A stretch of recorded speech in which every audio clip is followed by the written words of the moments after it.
Hello, happy people. Hope you're having an amazing day today, as amazing a day as you are.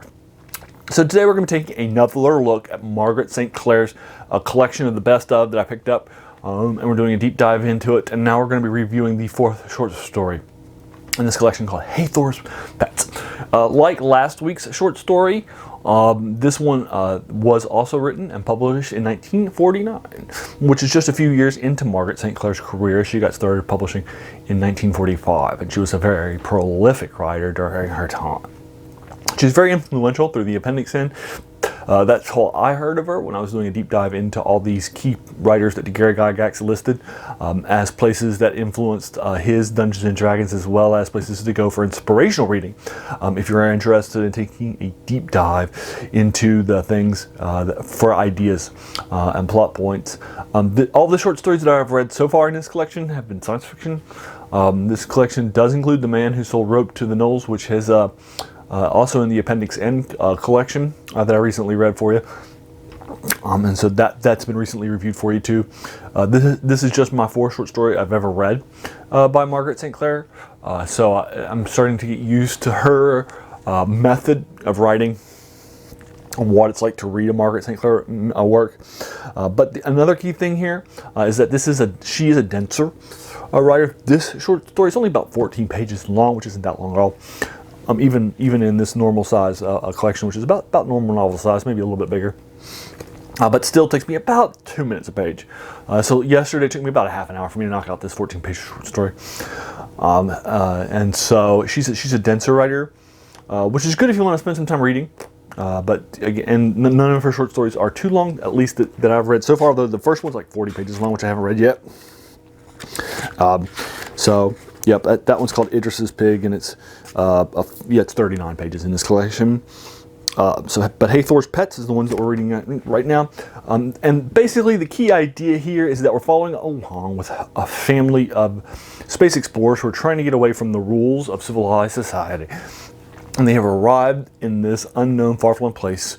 They are now trying to escape. There are these incredibly powerful creatures that run the place that are called lizards and reptiles, even though they're not lizards or reptiles, accusingly and disparagingly by the humans that are over there. Although our main point of view character keeps telling them they're not lizards, they're not reptiles, just knock it off. But it never sinks. And anyway, one of the key people is Hathor. And Hathor is keeping them around, and he believes it's because Hathor cares for them the same way that a master would care for its pets. And so Hathor sort of views them as pets, if you will. This really powerful alien.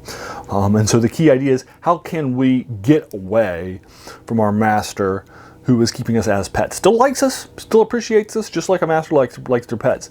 But how can we get away from this thing and head back to Earth? And so that's sort of the key goal then throughout the short story is, once they've realized that they're Hathor's pets, how do they get away from Hathor? And that's the key part of the short story. It does have some horror aspects to it, although I wouldn't say it's a horror per se, a sci-fi horror, but definitely has some horror elements to it, some horror phraseology, some horror pacings, and a horror ending.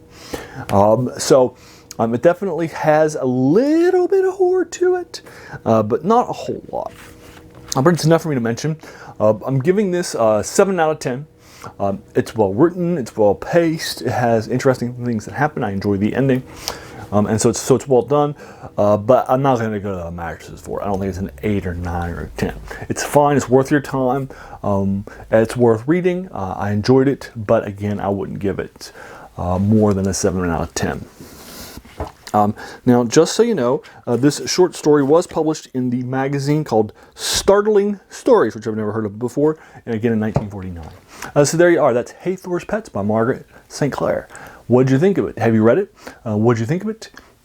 If you have read it, I would be more than happy to sort of talk with you about it further in your comments below, whatever your opinion is of it, or take of it is, or review of it out of 10. Whatever you think is, if you enjoyed this video, please feel encouraged to hit that subscribe button. There's going to be a lot more of these to follow. And then finally, I want to thank you so much for taking some time out of your day and investing it in watching my video. We all have so many things that are happening in our lives, right? And when we're pulled in so many different directions. So the fact that you spent this time with me is incredibly humbling, and I appreciate it. Thanks again. Have an amazing day.